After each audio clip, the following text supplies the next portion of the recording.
magic resist for the lane, and it's going to later on team fight. This is going to be the first item rush for this Mundo in the top lane. As we do get into game, RJB HC, take it away. RJB HC for the game of the Group C. Best of one with Hybrid Core on the red side, reigning Jelly Bears on the blue side. These have begun. RJB are trying to insert vision on the bottom side of the map. What are the major power spikes for these teams, Zebras?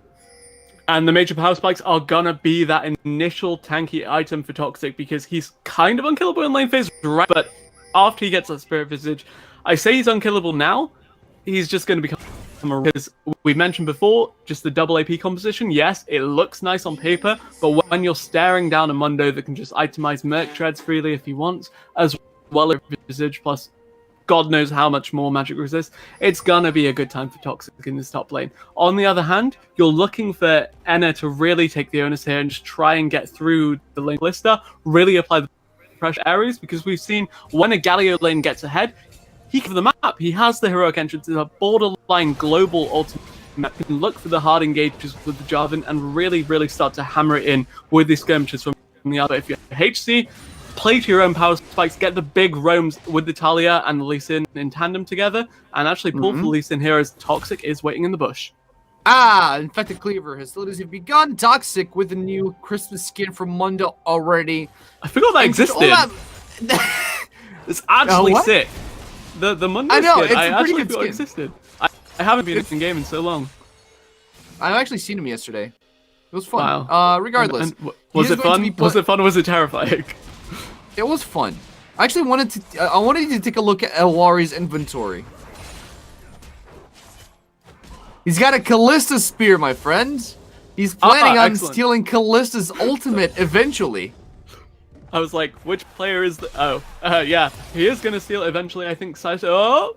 Okay, just a bit of a trade. Having a good time. Yeah, Ooh, actually, we said level 3 would be the power spike for the bots. Level 2, they're making move, and Dante's already dropping low in tandem due to the fact that it's such a sick taunt with the Callista damage coming out.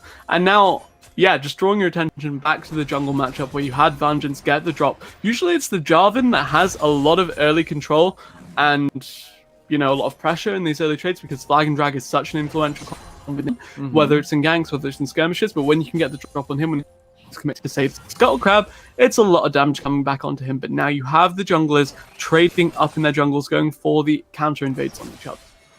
Right. The only downside here is the fact that Jarvan is limited by a mana pool, while Lee Sin isn't exactly limited by anything whatsoever. Hybrid Core taking a huge beating, but they're fighting back as well. Aura is one hit away from being concussive blowed into a stun, but he's going to be fine inside his rush on his territory. That Lee Sin with no limitations, as you mentioned, isn't his way around the backside. That's a flash. Trying to apply concussive blows, but Ari's, what a huge flash taunt, disengaging Vengeance. And actually keeping the range between him and Vengeance very important there, because it meant that Lee Sin, as you said, the taunt came through, so couldn't follow up. But here's some follow-up from J4 in the top side. Shingan getting a successful first scan, forcing out the flash, and yeah, I just want to praise how good from Ari's was, trading summoners basically with Lazy for what turned out to be a not so gank for HC. He couldn't really follow up on that gank as well in the top lane, Jarvan, because he didn't have his blue buff. So he tried to promote, like I said in the beginning, he has a limitation of his mana pool, and he tried to vertical jungle. Vengeance, being unlimited in his, well, energy pool per se, didn't need to vertically jungle, so he had control of the pathing. As well as that, just looking at some of our expectations we set earlier about the kill potential. Okay, there's a fairly... that's a taunt being missed. Not great exhaust either. But, just keep him away. It's alright, but yeah, as well as that, the Gallia's flash being forced defensively is very important, because a lot of the kill pressure from this RGB bot lane is now off of the table. Braum has enough disengage to hopefully keep the Xayah alive right now, but there are no summoners besides that flash on Dante's for the bot lane of HC now, while Enna still has both of his, so could look to and just land a good amount of auto attacks with the Hail of Blades packed in his runes. And he'd be smooth sailing from here on out for the Callista lane if he continues to apply this pressure. A little bit down in farm, but that's expected being against a Xayah Braum. Not an easy lane to deal with, but so far no first blood has been conceded anywhere on the map. Shingan despite his early disadvantage, he's caught up in farm with Vengeance. So he's looking fine right now. A couple of question marks going out for me here because Jungle is blowing flashes on opposite sides of the map for different lanes, and then completely avoiding revisiting said lanes with no summoners. It feels like they're just trying to take farm where they can right now, get a bit of breathing room, and on topic of breathing room, it is Super being the first one, losing that game of chicken, forced back because he knows he has to take whichever windows he can possibly get before Coco starts to really apply the pressure with that advantageous base, wave clear, and then teleport back into lane. Now, as far as junglers go, we do see Vengeance trying to take home the Mountain Dragon, first dragon of the Summoner's Rift this game, and no interaction from Shingan. Now he's on a tri-bush, maybe looking for a potential 3v2 in the bot lane. There he goes, Ari's in the front line, gets a taunt on Lazy. In comes Shingan, gets a knock-up on the Braum, could be first blood coming through, but the Unbreakable is going to stop any further damage output from RJB. In the meantime, Lee Sin is full zoom, taking home the dragon.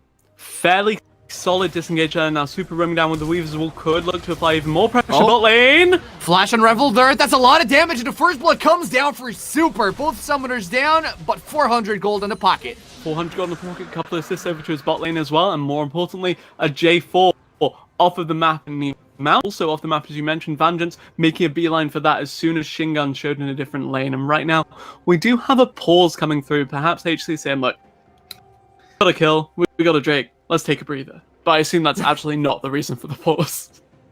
Absolutely not.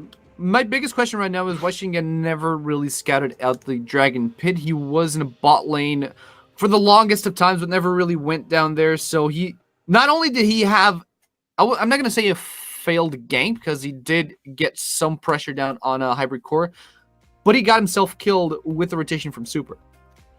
I feel like there could have been a hard commit onto Lazy earlier on, rather than Dante's just, walking away on the Xayah. As well as that, though, the fact that Super was able to roam despite the fact Coco was pushing in is a good indication of the fact that Super knows his own windows. Coco holding onto that TP, I would have liked to have seen an immediate TP back from the Karma after going base and then just continuing to shove. I believe that this Karma from Coco just stayed in lane. It's the Talia that already got the base, and eventually actually managed to fall down on farm despite that initial roam coming through on Talia. More importantly, actually, Super, yes, he blew both summoners, but he did not blow that Weaver's Wall. So now there's an opportunity for HC to make another commitment to this bottom lane if they want. They're not going top lane, because Toxic, post level 6, already pretty unkillable. Yeah, I mean, he didn't get any attention whatsoever from Vengeance. I do fully expect Owari to still be able to solo kill him if need be, up until like level 11, but I fully expect Owari to go into a first item Morel and Amakam to try and shred the most sustain out of Toxic as physically possible. And now we are back in the game, AC. We've unpaused and just taking a look at the map as a whole. It does look like that first Firewall HC into a bit of a lead now. There was a small, about 300, 400 gold lead for me just because they were out farming, out rotating, however phrase it. But HC now fully back in control, back in the driver's seat. Happy to scale right now. So every single lane, with no exception, is winning in terms of CS. Now you have also first blood in favor of Super. The biggest question is, will they be able to hold on to this advantage come the mid game? That will be the question indeed, especially since, if you do give breathing room towards this Kalista to get back in the game, now she's built towards Cutlass, once she gets to Blade the Rune King, she's gonna be the very relevant damage threat that she was gonna be in the previous champ select. And now, looking at the item builds, we mentioned the build towards Cutlass, but from his opposing number, Dante's on this Xayah, building what I will presume to be the Essence Reaver as the first item on this Xayah, which has been the standard as of recent. Yeah, Essence Reaver being back to its roots will give Xayahs a little bit of a flashback to nostalgia lane when Essence Reaver was in its old shape. I mean, it was in his old shape back then too, though, sad face. Okay, now this will go... It's hitting a fresh wound there, but regardless, Trade's in a bot lane. Hybrid Core are going to keep up the pressure. They don't want to lose this early game advantage that they have. It's a good reason. Yeah, and here's the all-in that Wisego is going to come through. Dante! Ariz gets a double taunt, knock up on Xayah. She's still at level 5, and the kill comes down for raining jelly bears in the bot lane. beautiful. As soon as they hit level 6, say, look, there's still no Featherstorm for this engage Desire. Let's just go all in. And all in is exactly what they want, with just the fake Ignite coming through, enough to force the flash, enough to force the heal, and still enough to kill Dantes without any real commitment, because you still have the flash on the Galio, so that play can happen again in the near foreseeable future. Yeah, and greatly played by RJB. I guess they had the advantage in terms of XP in cut, because Hybrid Core had so much attention in the bottom lane being taken to by Vengeance and Super that they lost some XP in the process. Top lane looks fun. Top lane looks fun. Yeah, I mean, it's really an island. Yeah. It's an island where they're not really trading with each other besides the occasional Q thrown here and there. Nice weave on the Q from top. Gotta respect the Sniper Mundo antics. Still though, yeah, not the most snow, regardless of whether or not one of them dies. So both of these teams, pretty much as you said, isolating the top lane, is ignoring that top side and focusing everything towards the bot side. That's a good flag and drag. That's the Cataclysm coming through, but this time the Featherstorm is available. On the back. Still comes out. Aries with a huge input of CC gets the 2 kills for RJB. And there's the Jarvan into the Galio hard engage that we mentioned, Champ Select. I envisioned it in team fights initially, but then it came through in that post-lane phase kind of scenario. Actually, no, we're still in the lane phase at the 10-minute mark. Just as soon as this bot lane to overextend for a pink ward, they get a flag and drag to the face, they get a Cataclysm, and they get a very angry Gargoyle raining Hellfire down from this. So you have some sort of action in the mid lane. Both junglers rotating to join their mid laners here. Both the junglers in the mid lane are going to promote a full disengage coming through, unless Shengen wants to actually go in on Super. In comes Aries as well. Flash taunt on Talia. And down goes the mid laner of the Hybrid Core. And Hurry's coming out of nowhere there, just appearing out of Narnia. Fog of War just coming out of nowhere. No horns for the Global Roam. Said, look, who needs heroic entrance? Who needs boots? I'm just going to slowly meander my way up this river into the mid lane onto Super's. Talia still had no flash from that earlier First Blood commitment when we saw both summoners come through for that initial kill on Shingan. And then Super getting punished because Vengeance says, look, we can't 2v2, so just back up. Super did not back up enough. Ate a flag and drag again, ate a gargoyle, and now in trouble. Oh. Well, that's an exhaust coming out. Forced the flash out of Enter. He is safe for now. Still has a heal available if need be. He's just gonna be playing safer under his tower. Big mishap coming in from both Wrangler here as well, but so is Aries, and so far Aries has been the carry for RJB in the support role. Actually, a lot of weight. Looking a bit precarious for this RJ up, but no, it's enough to dissuade HC from trying to do anything. Just keeping 3 members under this very healthy tower. It's 11 minutes in. Not the rest of the team is not the Mundo. A real amount of damage going to be brought out by these turrets early on. So 11 minutes into the game, still no Grievous wounds, and we already have Toxic 9 levels into his game. He's going to be a threat if he's not attended to. Luden's Echo being forced out from Owari's first item because he needs to match the Mundo's ability to clear waves, and obviously Silas does need mana for that. So after Luden's Echo, you're gonna presumably see either the Proto Belt, or you can delay it a bit for the Morellocon, as you mentioned. Morellonomicon, as you mentioned. Leave me alone. How did I know you would say the spot lane play? Oh, Featherstorm being forced out. He's behind the Unbreakable, so he should be safe for now, unless the Fate Stall comes through and knocks up the back, teleport in the back. Look at the fight between the junglers, kicks him out, but Shingan still wants to fight it out. Owari promotes the disengage. Weaver's comes in, forces flashes after flash after flash, and now it's Coco between a rock and a hard place, gets pulled back by the Unraveled Earth, gets locked in by a stun. Toxic as well in the bottom lane. A lot of teleports, a lot of skirmishes, but no deaths. Everybody showing up to this bot lane party, but no cuties around. Coco almost dropping, did end up getting stunned as you saw kind of danced around at the edge of the fight. Ridiculously low. No follow-up able to be committed further though, as Super already committed that Q to cooldown, and no one else was in a position to really do anything. Really beautiful play from HC to disengage from that, but more importantly, have those hard engage ultimates available for RJB. So now in the next fight, they have complete control because the onus on this play. They have the Cataclysm, they have heroic entrance, and you saw exactly about 2 minutes previously what that combination can do. Combination. It's I was going to say nation of composition, combos. and I was like, that kind of works, but It's absolutely true. Now we do have the approach to the first blood coming in the bottom lane of RJB. first brick. Hybrid core were forced to stay into the. Wait a minute, what? That's a heroic entrance coming in from Owari, but the heroic entrance for the disengage from Aries is perfect, and Hybrid core keeping on losing time in the bottom lane to no effect. So Hybrid core mirror the teleport play earlier, and now RJB are mirroring the heroic entrance play. I mean, okay, whatever makes you happy, my friends. But as you said, these turrets are actually no more plating to be claimed, however, so it's still an okay time. But with Owari committing to the bot lane for that, did manage to claim a decent chunk of onto this top lane tier 1 and could, perhaps get a decent amount of gold in his pocket. Oh, that's Owari. A flag and drag knock-up coming in. The taunt is off. Owari's in trouble, gets hopped on and taken down by Shingan. Hopped on, hopped out, and Owari does get sent back to the summoner platform, much like tier 1, and the top lane tier 1 soon to join it if this bot lane of HC cannot, match the kind of pressure that's being allocated towards that. Now you have Super shoving in Coco what feels like the first time this game. Vengeance! Oh, Vengeance distracts Coco out of the tower. Clean dive from Hybrid Core, trying to get some advantage back. The platings are gone. This could be a tower threat in the mid lane. A very solid rotation from Vengeance there, saying, look, they have pressure in the bot lane. They're gonna recall after this bot lane. No heroic entrance. Follow up and save this mid laner. Let's just make the hard commit now. Coco flash out as soon as she teleported in to that bottom lane play. And then the Karma, isolated, not really super mobile in and of herself, just gets knocked down. Another kill for the Talia. More important, actually no, a first kill for the Lee Sin, but more gold into the pocket of this Talia right now. And Super, if there's anyone on HC that can take over the map, it is this guy on the Talia.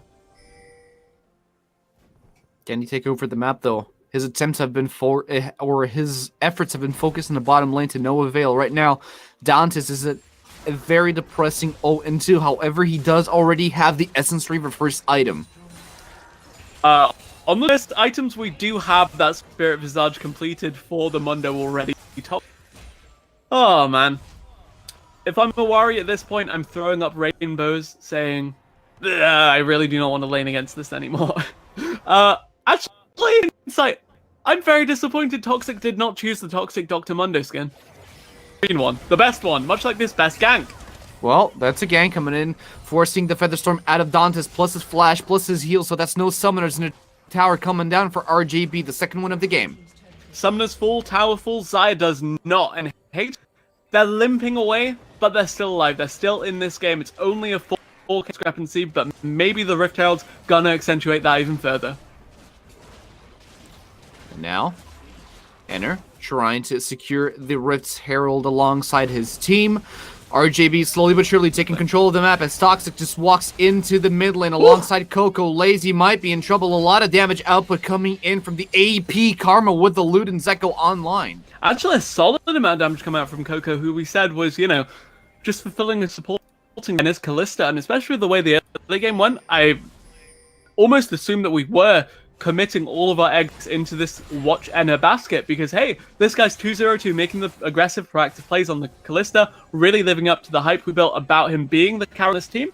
But then you saw the raw amount of damage come from Coco, and as well as that, Coco doing an alright job at soaking this game, while Toxic saying, look, I'm in this game too, 0-0-0, please let me do something like this dragon. He's a meatbag.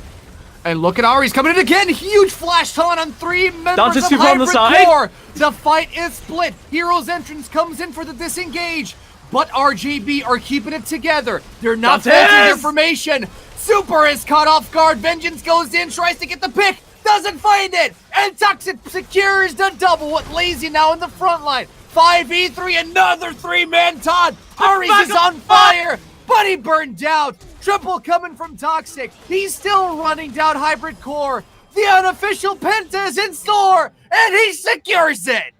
0-0-0 prior to that fight, and now 5-0-0 50 gold bounty in the pockets of this Mundo right now, and Toxic showing the hell up for his team, saying, look, they may burst you down, you may have 10% on your health, bubbling out of the fight, the rest of RJB, but this Mundo soaking, damping out the damage and you said it yourself in champs, like buffs all around.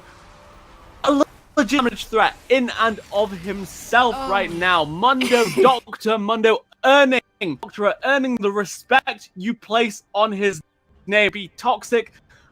This champion is toxic. Actually, I wanted to correct you there because he doesn't actually have a doctorate. He's just crazy. This is lore. Well, sorry. But yeah, regardless, I mean, if we had a replay of that fight, we would just see Toxic running around in the backline. That's all he did. He was just running around. Everyone else was trying to do damage. Dante's, credit to him, was moving forward, but you have an Essence Reaver and the components of what will be the Rapid Fire Cannon or the Stag Shiv. So, yeah, not a great deal of damage being pumped out onto the composition of RJB when you have a Mundo in your face. Coco and Shingon almost dropped, but it wasn't enough. And as you said, Toxic, backline access, sickness, dealing damage, having the time of his life, much Lazy is not having right now. Oh, Lazy. Lazy gets the stand behind me, and he stands behind Dantes. They manage to turn around. Shingon is down for the count, but look at the damage output coming in from the Kalista. He rips Lee Sin to shreds, and now Toxic is running down Lazy yet again. Hero's entrance comes in from Owari, who stole it earlier. He gets a talk through, gets the kill on Dantes, and now it's all about running down Hybrid Core. This Mundo has a decent amount of armor, but not enough to go 1v9 under those targets quite yet. Still, very, very scary, very, very tanky. You saw him holding 2 to 3 members, force out that stolen Galley ultimate from Owari Silas as well. Just, you know, soaking damage, doing these fights. And Shingon, I guess he get the kill, but he got locked up. He got CC'd. He ate the Winter's Bite and the Blade Caller, which was something you touched on at the start of the game, saying that this was the Xayah Braum lane and this was what makes him scary. But we're still a very, very scary threat, much like the threat of this Baron that could come down right now for RJB. It looks like a pincushion. Shingon is in for the smite, the rend, and the secure. 5 men on RJB with the Baron buff. Gonna recall reset right now. Baron looks like a pincushion, and so does my heart watching a Dr. Mundo do this. Well, like it has not been seen in such a regard since Season 4. Oh, man. The champion I was not looking forward to the resurgence of, but Toxic certainly... He's here to play, right? Actually could have punished it a bit more early, but then we had that kind of pseudo-island breakout where both of these teams really wanted to play around their bot lane. Their compositions were basically shove mid lane with these wave clear mages, and then roam everyone bot lane, indicated by that 5v5 we saw earlier, and indicated by the state of the game right now, because your eyes are not only on the fact that this Mundo's really huge, but the one dealing a majority of the DPS in these fights is Enna on this 306. Dragging the rest my eyes are? Kicking across the finish line. My eyes right now are on that Gargoyle Stone Plate. I had forgotten about this combo, but now that it's back online, I've remembered it. Because when you proc your ultimate on Mundo, it heals you for the percentage of your current. It heals you for 100% of your current health. So imagine a Mundo in the middle of a team fight, blocking the Gargoyle Stone Plate, and healing for 7,000 damage. Let's call it that at this point. Big when heal. He's at 2,000 health. Big heal, big brain coming through. And actually a big amount of pressure being dictated towards HC on 2 fronts right now. Top lane, again, just an island being left to the minions right now. But who cares about top lane when you have so much pressure being barreled down in the mid lane? And a very, very Mundo floating between mid and bot right now. Yes, you have good wave clear on Natalia, but is it enough to stop this push? It will not be, as you do have another wave of minions about to crash.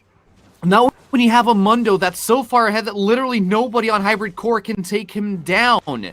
I mean, we didn't touch on this, but the fact that he was ahead around 30 CS throughout the whole laning phase against Owari is a very big indicative of how much of a threat Toxic is. Now, in comes the Glacial Prison, the Glacial Fissure. Everyone is fighting, but it is Owari gets left behind and picked up by Shingon. Now 5v4, Fate's Call comes through. Super is left between a rock and a hard place as Coco secures the kill. And RJB is just storming through Hybrid Core's base. And this composition seemed like a shoo-in for victory in these aggressive fights with the Jarvan, Kalista, Galio. If the Karma was just adding to it and the Mundo kind of plug and play. I thought, you know, they were gonna win these team fights regardless of the top laner, but I did not expect the top lane to do this well. Toxic showing the hell up on this Mundo. The rest of us backing him up as well, and their composition snowballing through, smashing through HC's bases. The Nexus is about to go down, AC. And it is down. RJB retain their lead in Group C, 4-1 in their to their credit so far. Unfortunately,